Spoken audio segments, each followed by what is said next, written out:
Hello 12th class, how are you all? Welcome to Krishna institute of mathematics. आइए guys, आज का lecture start करते हैं। Chapter number 4 determinants.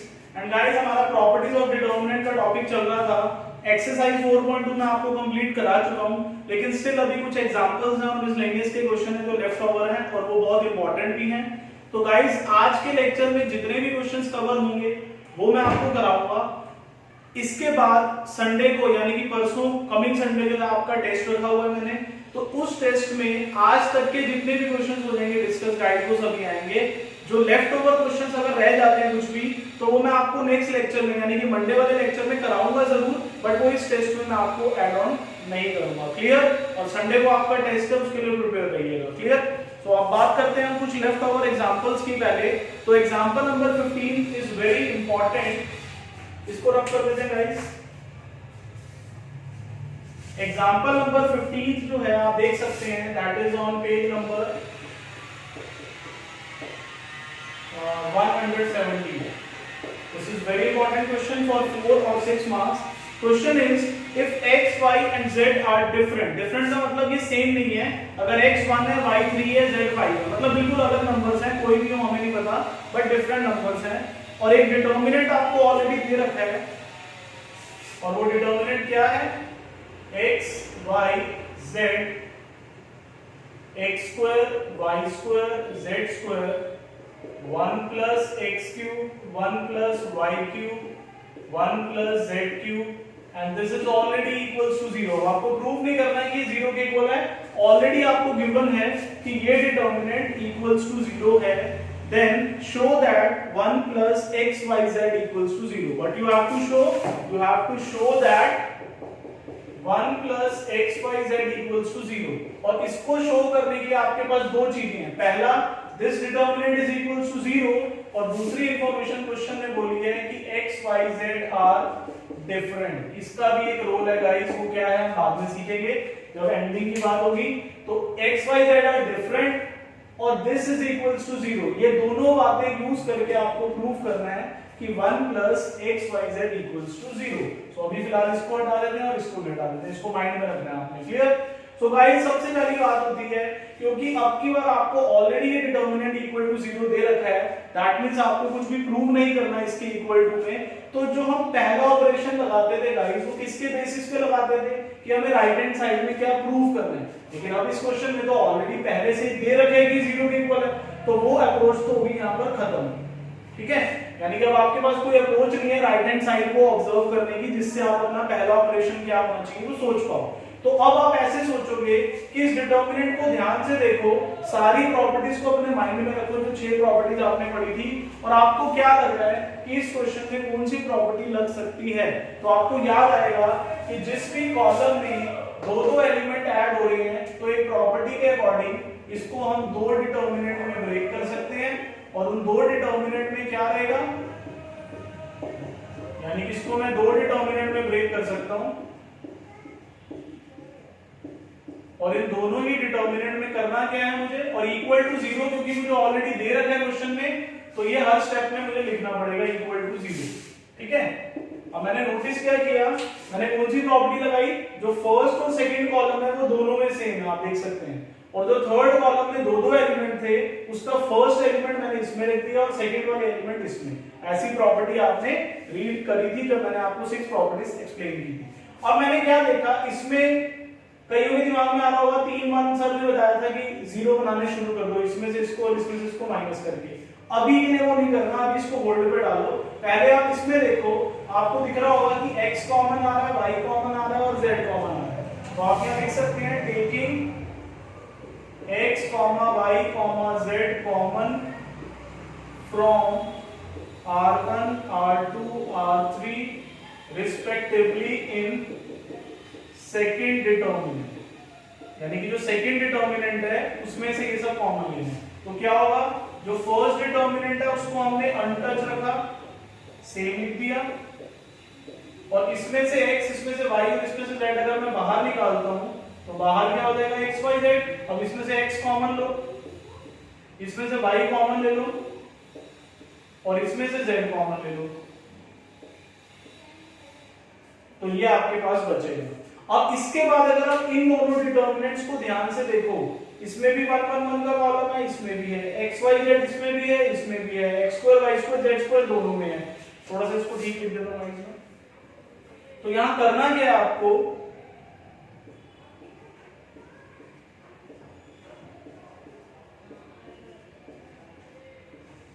करना क्या है, इनको एक डिटर्मिनेंट को सेम कर दो किसी भी एक को, और दूसरे को उसके जैसा बना लो। क्यों? क्योंकि अब ये डिटर्मिनेंट हैं तो सेम, फर्क सिर्फ किसका है, ऑर्डर का। यहाँ 1 1 1 कौन सा कॉलम है, थर्ड, लेकिन इसमें फर्स्ट। तो हम क्या करेंगे, कॉलम्स को इंटरचेंज करके दोनों डिटर्मिनेंट को सेम करेंगे। उसके लिए आपको एक को फिक्स करना पड़ेगा और दूसरे में चेंजेस लाने पड़ेंगे। मान लो मैंने इसको फिक्स कर दिया,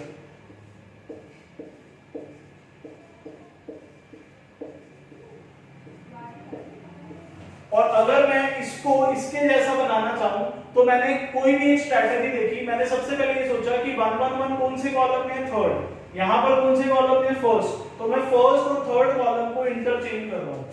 तो आपने पढ़ा हुआ है कि जैसे ही हम दो कॉलम्स को इंटरचेंज करते हैं, कौन से डिटर्मिनेंट में कर रहा हूं मैं, ये हम सेकेंड डिटर्मिनेंट में, तो बाहर माइनस का साइन आ जाता है, यानी कि उस डिटर्मिनेंट का साइन चेंज हो जाता है गाइस।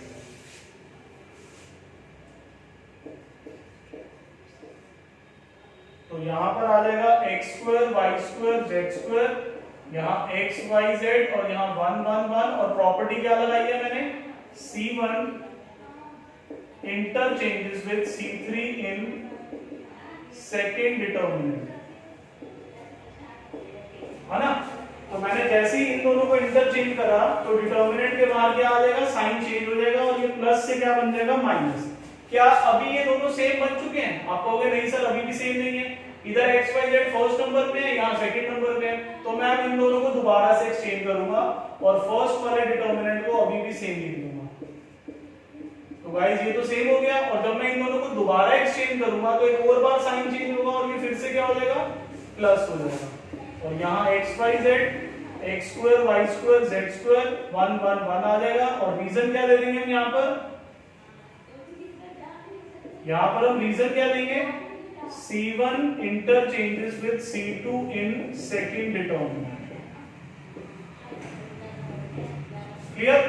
सो अब आप देख सकते हैं ये दोनों डिटर्मिनेंट बिल्कुल एक दूसरे की सेम कॉपी बन चुके हैं, और इसी बेसिस पे हम इन दोनों को कॉमन निकाल लेंगे। तो जैसे हम इन दोनों डिटर्मिनेंट को कॉमन निकालेंगे गाइस, तो क्या बचेगा, ये तो पूरा का पूरा बाहर आ गया तो 1 बचा, और ये पूरा बाहर चला गया तो प्लस में x y z बचा।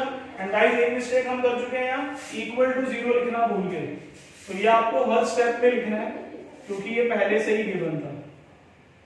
अब आप में से कई बच्चे एक्साइटेड हो जाएंगे और कहेंगे सर आंसर तो आ गया, 1 plus x y z equal to 0 लेना था। अब आप क्या करो, इस डिटर्मिनेंट को 0 के अपॉन में भेज दो और 0 अपॉन कुछ भी 0 हो जाता है। लेकिन गाइस आप ध्यान रखिए, ये कांस्टेंट है या वेरिएबल है? वेरिएबल है, तो वेरिएबल को आप कभी भी ऐसे 0 की साइड में लेके डिवाइड नहीं करते, ये सिर्फ कांस्टेंट को किया जाता है, ठीक है।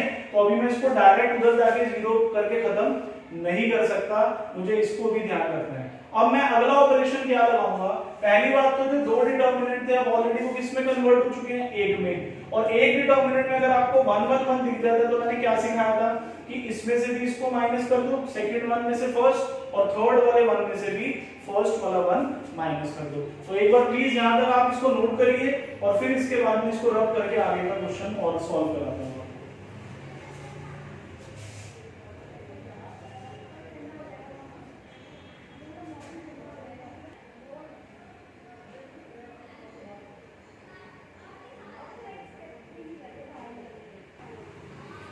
तो आइए गाइस आगे बात करते हैं। यहां तक हम आ चुके थे, ये मैंने आपके लिए अभी छोड़ दिया यहीं पर। अब इसके बाद जो मैं करने वाला हूं वो इस डिटर्मिनेंट के बेसिस पे कर रहा हूं। तो मैं इस वन में से इसको और इस वन में से इसको माइनस कर रहा हूं, मतलब R2 में से R1 और R3 में से R1।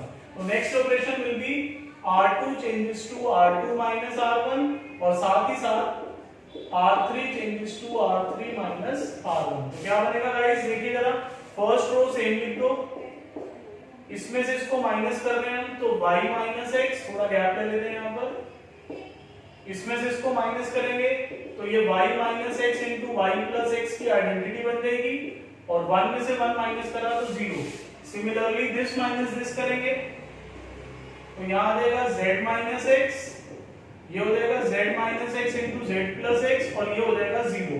और जो ये वाला ब्रैकेट था 1 प्लस एक्स वाई जेड, इसको हम सेम लिख देंगे और इक्वल टू में 0। अब इसमें से कुछ कॉमन आ रहा है इन दोनों में से, तो आप कहेंगे sir taking y minus x comma z minus x common from R2 and R3 respectively, है ना। तो गाइस इसका कोई काम नहीं है, इसको हटा देते हैं। तो हमारे पास कॉमन आने के बाद क्या बचेगा बाहर, y minus x z minus x, x x square 1 1 y plus x 0 1 z plus x 0 into 1 plus x y z equals to 0। यहां तक क्लियर है गाइस आपको। अब मैं इस डिटर्मिनेंट को क्या कर सकता हूं, एक्सपैंड कर सकता हूं। किसके अलोंग, दो जीरोस कहां दिख रहे हैं आपको, C3 में। तो एक्सपैंडिंग अलोंग C3 में जैसे ही करूंगा गाइस तो क्या बनेगा, आप देख सकते हैं ये y माइनस एक्स और z माइनस एक्स तो सेम आ गया, एज इट इज कॉपी कर दिया। इसको मैं एक्सपैंड कर रहा हूं इसके अलोंग, तो 1 के साथ ये और ये हट जाएगा, this into this minus this into this आ जाएगा। सो 1 के साथ z plus x minus y minus x, और बाकी दोनों तो जीरो ही है। और लास्ट ब्रैकेट सेम लिख दो, 1 प्लस एक्स वाई जेड, और इक्वल टू में 0 तो चल ही रहा था, यहाँ x से x कैंसिल हुआ, तो आपके पास बचा y minus x, z minus x, z minus y, और 1 plus x y z equals to 0। अब गाइस यहाँ पर आपको एक स्मार्ट स्टूडेंट की तरह दिमाग लगाना है। कैसे, देखिए, अगर मैं आपको 5 नंबर इंटू करके दे दूं, या 3 नंबर या 4, कोई भी 4 नंबर इंटू कर दूं, इज इट पॉसिबल इसका आंसर 0 आ जाए? क्या इसका आंसर 0 आ सकता है? आप कहेंगे नो। क्यों? क्योंकि ये 4 अलग अलग नंबर मल्टीप्लाई हो रहे हैं, कुछ भी कर लो, 0 नहीं आ सकता। अभी बताओ, आप कहेंगे यस सर 0 आ सकता है। कैसे पता लगा? सिर्फ एक नंबर का 0 होना सफिशिएंट है। अगर मैं आपसे बोल रहा हूं कि ये 4, इनको 4 नंबर्स मान लो अलग अलग, ये 4 ब्रैकेट को एक एक नंबर मान लो, और इनका आंसर कितना दे रखा है, 0, तो इसका क्या मतलब निकलता है, आपको बता रखा है। अब मान लो मैं ऐसे लिख दूं कि 2 into 5 into x into 11 equals to 0, find x। तो आप क्या कहेंगे कि x, ये नंबर 0 नहीं है, ये भी 0 नहीं है, ये भी 0 नहीं है, लेकिन इनका प्रोडक्ट कितना है, 0। तो इसका मतलब x को 0 ही होना पड़ेगा, तभी इनका प्रोडक्ट 0 हो सकता है, वरना नहीं हो सकता। तो इसी तरीके से अभी ये 4 ब्रैकेट हैं, इनका प्रोडक्ट कितना है, 0।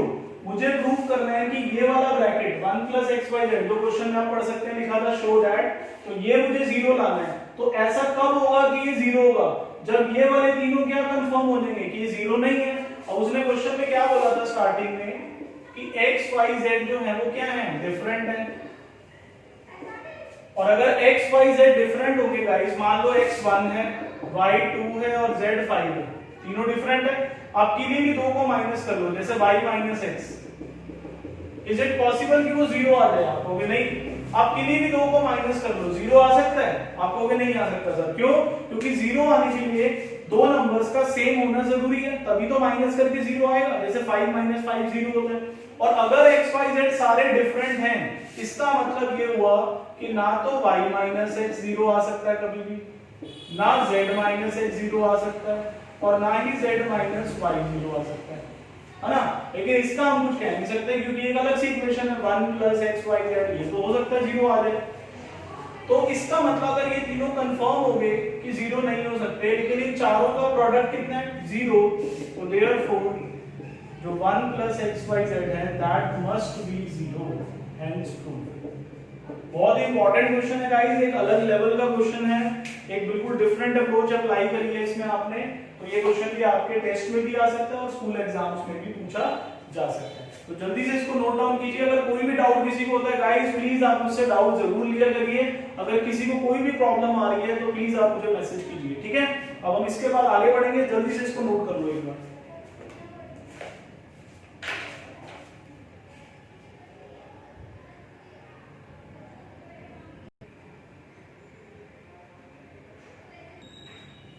सो आइए गाइस अब बात करते हैं एग्जांपल नंबर 16 की, तो 16 एग्जांपल में पहली बात आप ध्यान से देखिए कि आपको ये डिटर्मिनेंट दे रखा है और लिखा है कि शो दैट या prove that this is equal to this and as well as this is equal to this. तो आपका जो मेन क्वेश्चन है वो this is equal to this है।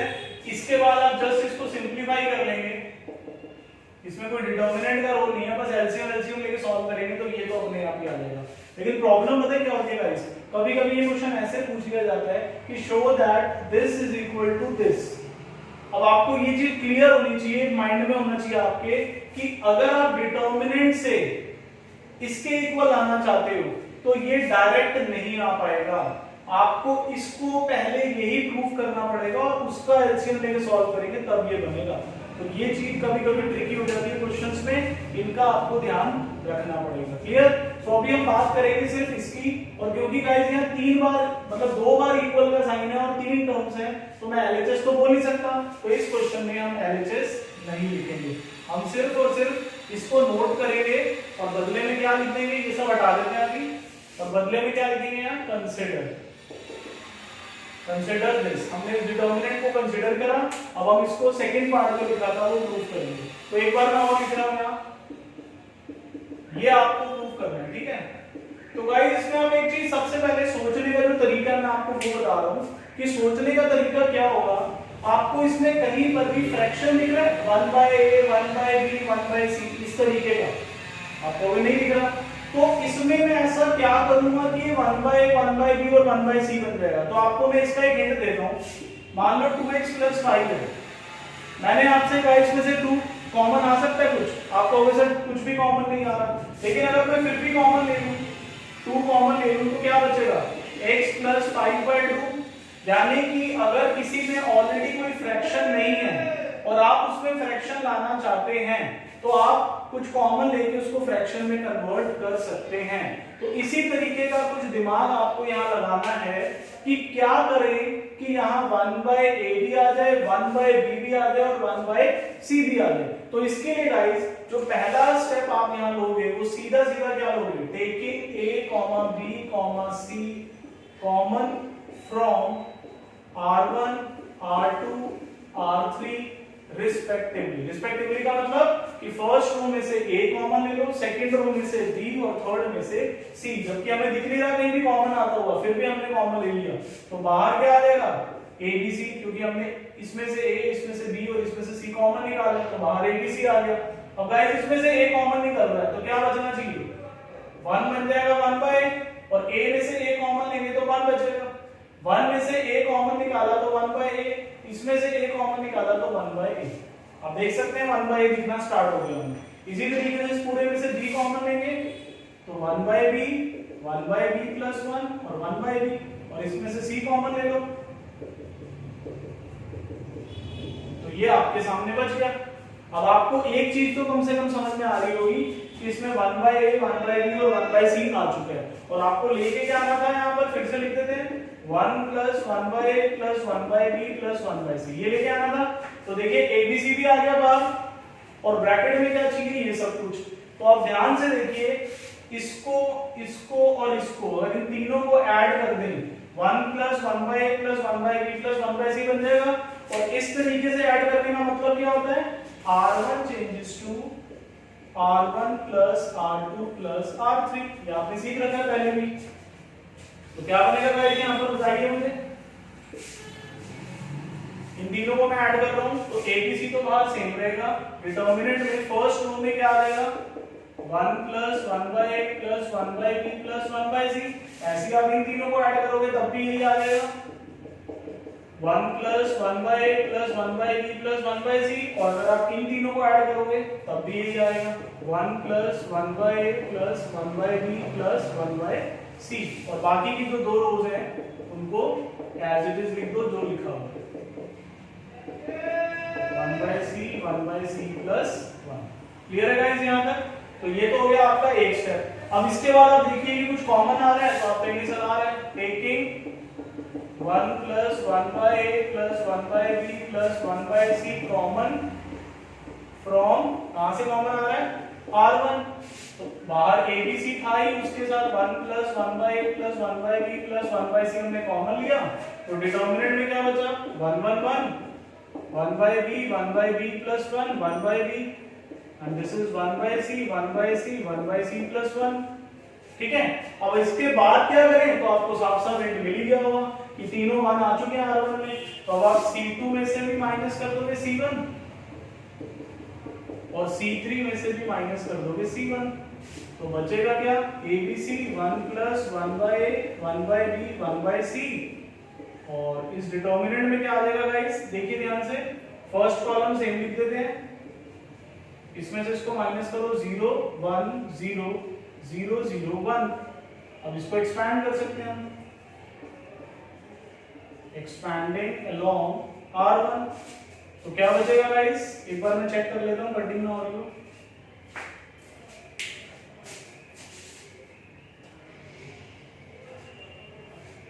तो गाइस ये तो सेम आ जाएगा, ABC 1 plus 1 by A plus 1 by B plus 1 by C, और इसको एक्सपैंड करेंगे तो क्या आ जाएगा, 1 minus 0 plus 0। So finally we get ABC 1 plus A plus 1 plus B plus 1 by C। यहाँ तक तो आपका आ ही गया, एक पार्ट तो आपका प्रूफ हो गया जो सेकंड वाला था। अब जो उसके इक्वल टू में था उसके लिए आप क्या करोगे गाइस, इसका एलसीएम ले लो। एलसीएम कितना आएगा इनका, ABC, तो यहाँ आ जाएगा ABC, यहाँ BC CA और AB, ABC से ABC कट गया तो क्या बचा, ABC plus BC plus CA plus AB, hence 2। समझ में आ रहा है आपको ये क्वेश्चन, आई होप आपको दिख रहा होगा क्लियर।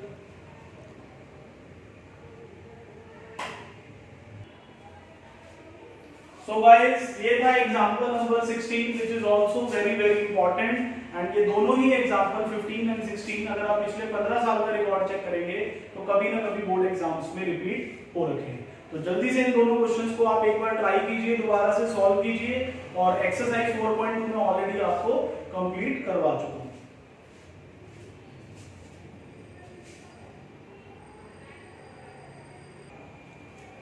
तो चलिए गाइस आगे बढ़ते हैं। अब एक मिसलेनियस में एग्जांपल नंबर 31 है जो कि 2 मार्क्स के लिए काफी इंपॉर्टेंट क्वेश्चन है। आजकल 2 मार्क्स के क्वेश्चन भी पूछे जाते हैं एग्जाम में, तो ये आपसे पूछा जा सकता है। एग्जांपल 31 क्या कह रहा है गाइस, वो कह रहा है कि ABC are in AP।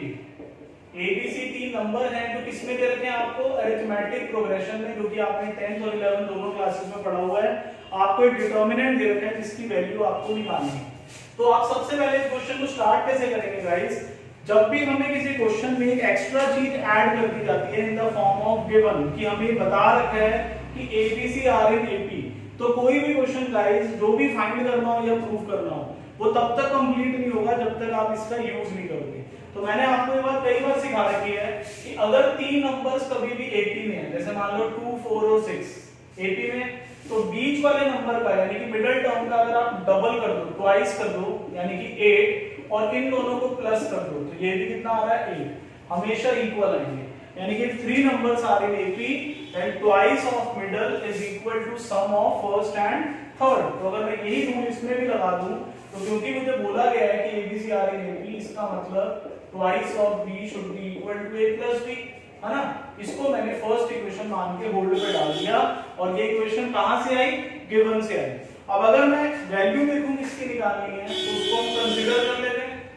तो कंसीडर में क्या आ जाएगा, 2y plus 4, 3y plus 5 and 4y plus 6, साथ ही साथ 5y plus 7, 6y plus 8 and this is 7y plus 9 and इधर आ जाएगा 8y plus A, 9y plus B and 10y plus C। इसकी value निकालनी है, किसको ध्यान में रखते हुए कि ABC AP में, और ABC AP में तो इसका मतलब क्या है, twice of B equal to A plus C। तो आइए इस क्वेश्चन को कंटिन्यू करते हैं हम। सबसे पहले ये तो देख के कहीं से भी समझ में नहीं आ रहा होगा कि इस क्वेश्चन में क्या ऑपरेशन अप्लाई करना चाहिए हमें कि इसकी वैल्यू निकल जाए। तो इसके लिए आपको हिंट कहां से मिलेगा, इससे आप देख सकते हैं या A और C क्या हो रहा है, प्लस हो रहा है। A यहां पर है, C यहां पर है, मतलब R1 और R3 को अगर हम प्लस कर दें तो A प्लस C बन सकता है। और यहां दिख रहा है ट्वाइस ऑफ B, b यहाँ दिख रहा है, अगर हम इसको इंटू 2 करते हैं तो ये बन जाता है ट्वाइस ऑफ b। तो मैं क्या करूंगा, a प्लस सी जैसे किसके इक्वल है 2b, अगर मैं इस 2b को इधर ले जाऊं तो a plus c minus 2b कितना बनता है गाइस, 0। इसका मतलब अगर मैं a और c को प्लस करूं और उसमें से ट्वाइस ऑफ b माइनस कर दूं तो वो 0 होगा। तो इसके बेसिस पे मैंने ऑपरेशन क्या लगाया, r1 changes to r1 plus r3 minus twice of n। तो ये एक ऑपरेशन है जिसका हिंट हमें कहां से मिला, इस इक्वेशन। और देखते हैं क्या बनता है। इन दोनों को प्लस करो, दिस प्लस दिस, तो 4y और 2y मिलके हो गया 6y और 4 प्लस 6 मिलके हो गया 10। अब इसका ट्वाइस करना है तो कितना आएगा इसका ट्वाइस, 6y प्लस 10 और फिर इसमें से उसको माइनस करना है। तो आप देख सकते हैं क्या बचेगा, 0। मैं आपको रफ में करके दिखा देता हूं, r1 plus r3, r1 plus r3 minus twice of r2, तो क्या बन रहा है, 0 बच रहा है। तो मैंने वो चीज डायरेक्ट लिख दी। अब मैं इन दोनों को प्लस कर रहा हूं तो क्या बनेगा, 12y प्लस 16 और इसका ट्वाइस करके माइनस करूंगा तो माइनस 12y माइनस 16, ये भी कितना आ गया, 0 आ गया। अब मैं फिर से इन दोनों को प्लस कर रहा हूं तो ये हो गया 18y plus a plus c minus twice of this करूंगा माइनस, तो माइनस 18y माइनस 2b, ये और ये कट गया तो क्या बच रहा है, a plus c minus 2b। बाकी का सेम लिख देते हैं सब कुछ। कई बच्चे यहीं पर इसको 0 पुट कर देते हैं क्योंकि मैंने अभी अभी आपको बताया कि इसकी वैल्यू 0 है, लेकिन गाइस उसमें मार्क्स कट जाएंगे, आप डायरेक्ट 0 नहीं लिखोगे। ठीक है बेटे, यहां तक समझ में आ गया आपको। अब इसके बाद में क्या लिखूंगा, from equation 1 a plus c minus 2b equals to 0, therefore ये डिटर्मिनेंट क्या बन जाएगा, 0 0 0, 3y plus 5, 6y plus 8, 9y plus b, 4y plus 6, 7y plus 9, 10y plus c। और अगर किसी डिटर्मिनेंट में एक पूरी रो 0 तो उसका आंसर आप डायरेक्ट 0 लिख सकते हैं। और रीजन क्या आएगा, because all elements of R1 are 0, तो इसका डायरेक्ट आंसर क्या बन गया, 0 बन गया। तो ये भी एक अच्छा क्वेश्चन है, 2 मार्क्स के लिए आपसे पूछा जा सकता है, तो इसको भी आप देख लीजिए, नोट कर लीजिए। अगर कुछ डाउट है तो मुझे बताइए।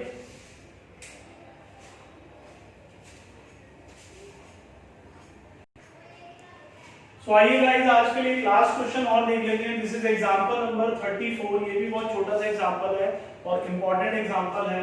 ये सारे क्वेश्चन जो मैं 32 34 बता रहा हूँ, यूजुअली अगर ये पूछे जाए तो मेरे हिसाब से 2 मार्क्स में आने चाहिए। बहुत कम आए हुए एग्जाम में, क्यों, क्योंकि इनकी लेंथ ज्यादा नहीं है, बट अभी 2 मार्क्स का स्कोप है उनके पास, तो हो सकता है वो क्वेश्चन ऐड कर दें। ठीक है, तो अब देखिए ये एक डिटर्मिनेंट है और आपको इसको इक्वल टू में आप खाली फैक्टर भी लेके आना, उस फैक्टर के साथ एक डिटर्मिनेंट भी चाहिए। तो अगर आप इसको ऑब्जर्व करो गाइस, तो इसमें UVW तो UVW के इक्वल है, मतलब R3 में तो कुछ भी नहीं करना, यानी कि जो भी करना है वो R1 और R2 में कुछ चेंज करना है। ऐसा चेंज कि एक तो ये जो डबल डबल एलिमेंट दिख रहे हैं आपको, ये सिंगल सिंगल बन जाए, इनके x वाले पार्ट खत्म हो जाए और साथ में बाहर क्या आ जाए, 1 माइनस एक्स स्क्वायर आ जाए। तो यहाँ पर आपका दिमाग लगेगा, थोड़ी सी अप्रोच लगानी पड़ेगी आपको, कैसे समझना। देखो यहाँ पर क्या दिख रहा है आपको, a प्लस dx, यहां क्या दिख रहा है a, मतलब आप इस dx को हटाना चाहते हो, ये बात तो क्लियर है। अगर ये प्लस a प्लस dx जो लिखा है, अगर इसमें माइनस dx हो जाए तो a बचेगा। क्या नीचे यहां पर आपको bx दिख रहा है, आप कहोगे bx तो नहीं है, खाली b है। अगर मैं इस पूरे को x से मल्टीप्लाई कर दूं तो ये bx हो जाएगा और ये bx जब इसमें से माइनस होगा तो कैंसिल हो जाएगा, तो आपका वहां क्या बचेगा, a बचेगा। तो यही सोचते हुए हमने पहला ऑपरेशन क्या लगाया, R1 में से माइनस किया x इंटू R2। तो देखिए इससे क्या चेंज आएगा, पहले हम R2 को भी सेम लिख देते हैं और R3 को भी सेम लिख देते हैं, R2 R3 सेम। अब R1 में क्या चेंज आ रहा है, R1 minus x into R2, तो a प्लस dx यानी कि R1 minus x into R2, तो अब ध्यान से देखना क्या बनेगा, a plus b x minus a x square minus b x cancel, a minus a x square में से a कॉमन ले लो तो क्या बच रहा है 1 माइनस एक्स स्क्वायर। ठीक है, सिमिलरली अगर आप यही चीज इसमें अप्लाई करो, थोड़ा गैप करना पड़ेगा गाइस, यही चीज अगर आप इसमें अप्लाई करो तो c कॉमन लेके 1 माइनस एक्स स्क्वायर बचेगा और यहाँ p कॉमन लेके 1 माइनस एक्स स्क्वायर बचेगा। तो आप देख सकते हैं कि एक तो यहाँ ACP आ गया तो हमें चाहिए था, और साथ ही साथ 1 माइनस एक्स स्क्वायर कॉमन भी आ गया। तो अगले स्टेप में हमने क्या लिखा, taking 1 minus x square common from R1। R1 में से हम क्या कॉमन ले रहे हैं 1 माइनस एक्स स्क्वायर, तो 1 माइनस एक्स स्क्वायर कॉमन लेते ही गाइस यहाँ क्या बचेगा, एक तो ACP आ गया आपके पास जो आपको चाहिए था, UVW अभी भी सेम है वो तो आपको एज इट इज चाहिए था, और यहाँ पर क्या बचेगा AX plus B, CX plus D और PX प्लस Q। अब गाइस ये चीज ठीक आ चुकी है, ये चीज ठीक, यहाँ पर आपको सिर्फ B, D और Q को रखना है। B, D, Q रखने का मतलब AX को कैंसिल करना है, CX को और PX को। तो AX कब कैंसिल होगा, जब माइनस AX होगा। तो अगर मैं इसको x से इंटू करके इसमें से माइनस कर दूं, यानी कि R2 changes to R2 minus x R1। आप देखिए क्या बचेगा यहाँ पर, ये तो सेम आ जाएगा, ACP भी सेम आ गया, UVW भी सेम आ गया, इसको x से इंटू करा AX, इसमें से माइनस करा देगा खाली B बचेगा, सिमिलरली यहाँ D बचेगा और यहाँ Q। तो आप देख सकते हैं ये RHS के इक्वल बन चुका है। तो बहुत ही छोटा सा क्वेश्चन है, अच्छा क्वेश्चन है, एग्जाम में दिया जा सकता है 2 मार्क्स में अगर देना चाहे तो डिपेंड करता है CBSE की मर्जी है वो क्या चूज करना चाहेगी। सो ये थे हमारे आज के कुछ क्वेश्चन जो काफी इंपॉर्टेंट थे, एंड आई होप आपको ये समझ में आ गए होंगे। आपको आज अच्छे से प्रैक्टिस करने हैं क्वेश्चंस, और संडे को मैं आपका टेस्ट लूंगा ऑलमोस्ट, पता नहीं मुझे याद नहीं आ रहा मैंने आपको कोई टाइम दिया है तो मैं एक बार चेक कर लूंगा, अदरवाइज जो भी एक सुटेबल टाइम होगा मैं इसका मैसेज आपको कल दे दूंगा, और कल आपके पास एक नोटिफिकेशन आ जाएगा टाइम को लेके कि संडे को आपका किस टाइम पे टेस्ट होगा, एंड उसके अकॉर्डिंग आप प्रिपेयर रहिए और कोशिश कीजिए इस वाले टेस्ट में बहुत अच्छे मार्क्स लाने हैं। एंड गाइस लास्ट टेस्ट जिसने भी नहीं लिया था, टू बी वेरी क्लियर, आप सभी को सारे टेस्ट कंडक्ट करने हैं घर पे बैठ के और विदाउट एनी चीटिंग, क्योंकि चीटिंग आपके हाथ में आपका ऑप्शन है, तो आप करना चाहें तो कर सकते हैं, वो आपकी चॉइस होगी, बट आपके करियर में कहीं ना कहीं फुल स्टॉप लगेगा। तो इसलिए बी केयरफुल, सारे टेस्ट देने हैं आपको। Coming Sunday chapter number 4 NCERT level पे टेस्ट होगा डिटर्मिनेंट का, प्रिपेयर कीजिए और उसका रिजल्ट देखते हैं क्या आता है। Okay then, so till then stay home, stay safe, bye bye, take care.